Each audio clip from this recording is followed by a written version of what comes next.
La patrie ou la mort, nous vaincrons.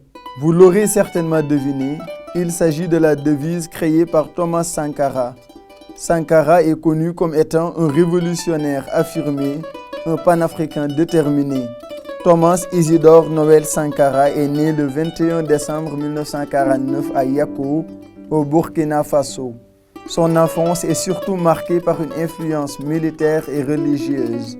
Cet homme qui deviendra le père de la révolution burkinabé est le fils d'un ancien combattant, Joseph Sankara, qui fut tirailleur sénégalais et prisonnier de guerre lors de la Seconde Guerre mondiale. Les pères blancs ont très tôt repéré sa vivacité et son ouverture d'esprit. Sankara profite de leurs fortes institutions scolaires pour mener de brillantes études. Ses études secondaires se feront au lycée Ouezin Coulibaly de Bobo Dioulasso. À partir de la seconde, il rejoint Ouagadougou, capitale politique du Burkina, où il décroche son baccalauréat au Prytanée militaire de Kadiogo. Sankara voulait être chirurgien, mais son rêve ne va pas se concrétiser et il se résigne à suivre une formation militaire qui l'amènera plus tard à Madagascar en 1969.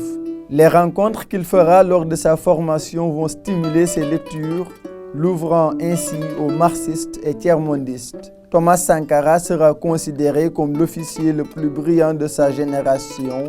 Au cours de sa formation, il rencontre Blaise Compaoré. Sankara a travaillé avec les nouveaux recrues de l'armée à partir de 1973 en tant que sous-lieutenant. Durant son passage, il expose sa conception de la formation militaire. Il jugeait de le cumuler avec un enseignement sur les droits et les devoirs du citoyen. Cette approche, il le défendait en expliquant que sans formation politique patriotique, un militaire n'est qu'un criminel en puissance. Dans un contexte où plusieurs coups d'État s'enchaînaient en Haute-Volta au début des années 1980, Thomas Sankara, respecté des militaires, est élu secrétaire d'État à l'information en 1981. Il démissionnera plus tard, résumant son refus de soumission avec sa fameuse phrase « Malheur à ceux qui veulent bâillonner le peuple ». Ensuite, Sankara devient Premier ministre en janvier 1983. En 1983, la révolution et le coup d'État qui s'en est suivi portent Sankara au pouvoir au Burkina Faso. Il est nommé président du Conseil national de la Révolution. Ce révolutionnaire panafricain était au tout début de la trentaine. Sa courte durée à la tête du pays ne lui a pas empêché de marquer le Burkina.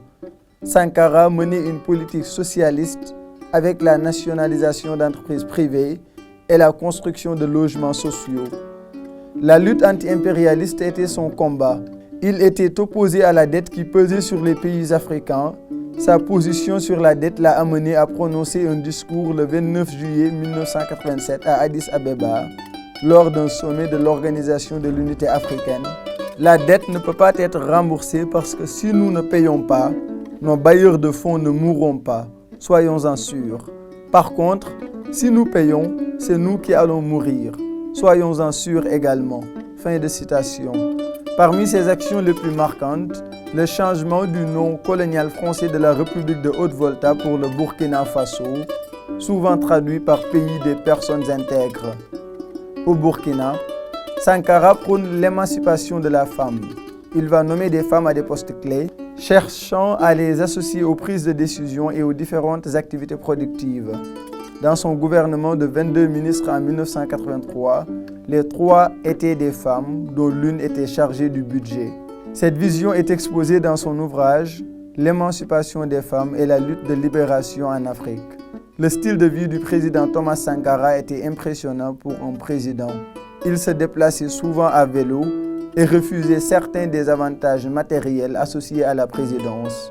Il a réduit le train de vie de l'État en vendant le parc de voitures Mercedes possédé par le gouvernement burkinabé. Quand il prenait la parole, Sankara savait séduire. Son charisme, son éloquence, ses autres qualités d'orateur ne laissaient personne indifférent. Ses discours restent gravés dans les mémoires aussi bien pour la forme que le fond. En 1987, il est assassiné avec une douzaine de membres de son gouvernement.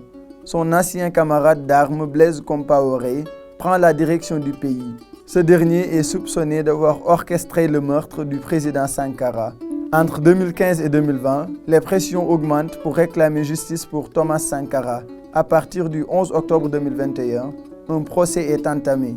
L'ancien président Compaoré est condamné à la prison à vie pour complicité d'assassinat le 6 avril 2022, après plusieurs mois d'audience.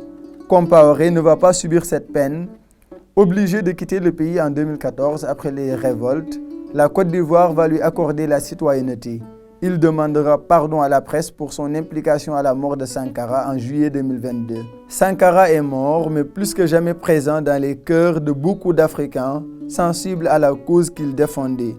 Son portrait est repris dans plusieurs lieux, ses photos affichées dans des profils sur les réseaux sociaux, son béret rouge et son regard décisif, sa tenue d'homme de troupe sont plus que familiers aux révolutionnaires africains pour qui Sankara reste un modèle incontournable.